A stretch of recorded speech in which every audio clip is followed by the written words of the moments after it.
Was it an abuse situation? Yeah. Right. Can I say that it was your mother? Do you mind if I say that? Well, you can say that. Yeah. But man, not the proverbial mother joke. It was literally his mother. And yes, and that's, I'm going to go on the record as saying that's maybe the most sacred contract on earth between a mother and a child. Yeah. And was violated soon and regularly. They said I would have been the next son of Sam if it wasn't for Murtis, our housekeeper. She was just empathetic. She loved me. No, she took me for walks, sat in the lap, like she was like doing mom stuff. Because the other one was off in her own world. All right, well, here's a question. What do you think of Mother's Day? Do you know what I mean? What do you think of like, oh, mom, or like, like the iconography of maternity and motherhood? Yeah, nice job, Ma. Hey, Ma, look. Yeah. Oh, I try to joke about it. That's just one of those things I'm not gonna get, have. I live, in West Hollywood, which has got all these great dog parks, and you see lots of nannies with children and moms with children and kids being looked after and taken care of. And I'm like, I don't. Yeah, bounces right off me. It means nothing to me. Yeah. Except I'm fascinated by maybe it. The nannies. Yeah. You know what I mean? Like that, you've been a part of that. And then, is your mother still alive at this point? No. She died shortly before he did. Same hospital and same hospice in Palm Bay, Florida. And what was that one like? That was like, I said something like, nobody in this room knows who you are. Nobody knows who you are. And she said, you were always my good buddy. And some deep part of me said, easier, softer way? Back out of here. Gonna be a lot easier to move on with your life than if you've dove in here and turned this into World War III in front of all her friends. And I mean, it will rip you to pieces and it won't mean nothing to her. So they did this funny thing. My friend Eddie's a cop from the Bronx, and he became in charge of security for Jeff Immelt at NBC. I mean, he's really had, I thought, considered an illustrious career. But, the people at the hospice encourage you to stay for us. For instance, sometimes they won't pass if their loved one's in the room. So we had to leave the room. And then my father would pass. So he passed and we walked in. And they said, nobody goes to the other side unescorted, And I remember saying that to Eddie. It's like, Eddie, I noticed you didn't go into my mom's room when she died. He goes, yeah, because I knew she was going to get escorted, but I figured it was the other guy. I'm like, you really believe that? He's like, oh, yeah. Oh, yeah. The devil. What my father called it verifiable evil, and that is, you're past disgruntled, you're past troubled, now this is fun for you. Just being sadistic, being a joyously cruel person. Yeah, it's joyous. It's masturbatory. It's sexual joy. I only met one person like that, and you can't tell in the beginning. They're just like other people. Mm-hmm. And look, I know in my life I've been selfish and I've been dishonest and I've been mean and I've been lots of stuff that I'm ashamed of, that I have actual shame for. But I ain't never set no one up to bilk their pension fund. I haven't done that stuff, so I'm the troubled one, Yeah. Not the cat that's gone way from past. From what I understand, huh? You'll cut yourself. You're going to cut yourself 100 times before you cut somebody else. Won't ever cut anyone else. Yeah. Because I'm not designed like that.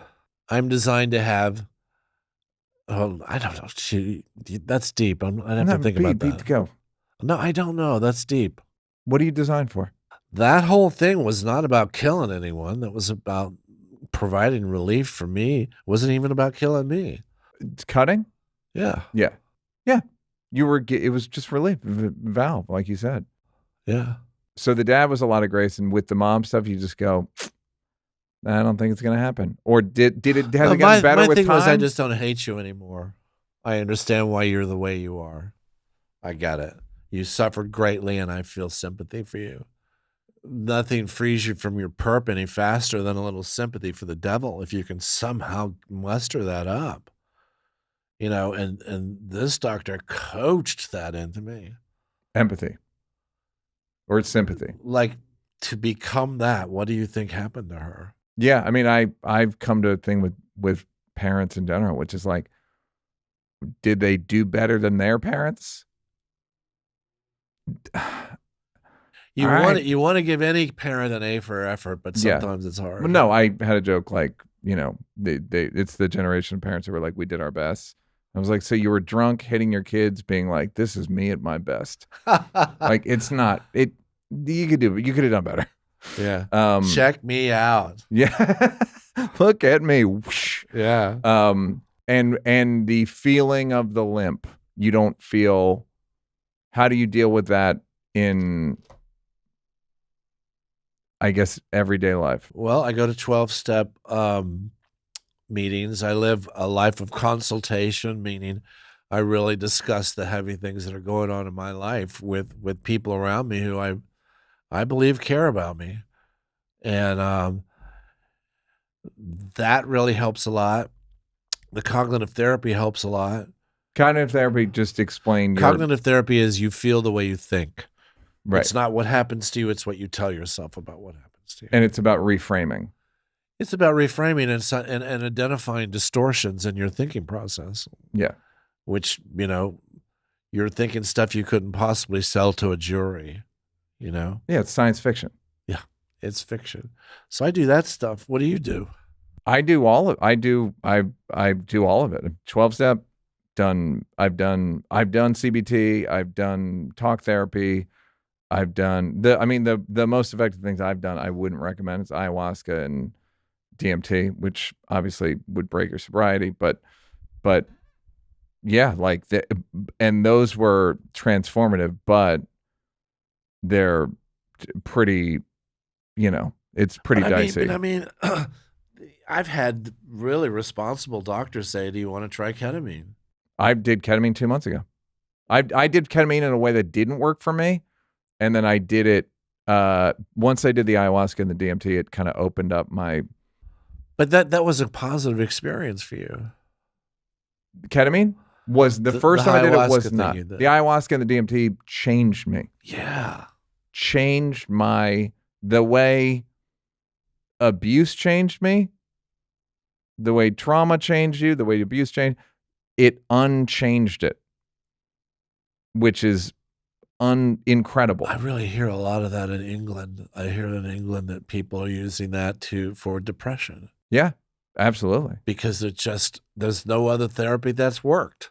Yeah, treatment-resistant depression is the term. And also, I don't see how that's a loss of sobriety necessarily, because the only requirement for membership is a desire to stop drinking. Yeah. I mean, I'm all for it. If you can find a way to put those demons to rest, yeah, do it. That's what it did for me. And it's I've seen people get a little. It's a little dicey. Yeah, there's the notion that in order to save the patient's life, you might actually have to risk it. Yeah. And that's I almost did it I was never suicidal, and it was almost, recreationally, but it was somewhere between recreationally and, medically needed. You know what I mean? Yes. I do. Hey, did you like that? Did you like that? Yeah, did you like it though? You want more? Don't want to work? Would rather watch videos of me grab-assing with people? First of all, go up here to subscribe, and then go up here to watch more clips. This is like when the weatherman says that there's a high pressure system coming in. I'm not really used to the green screen.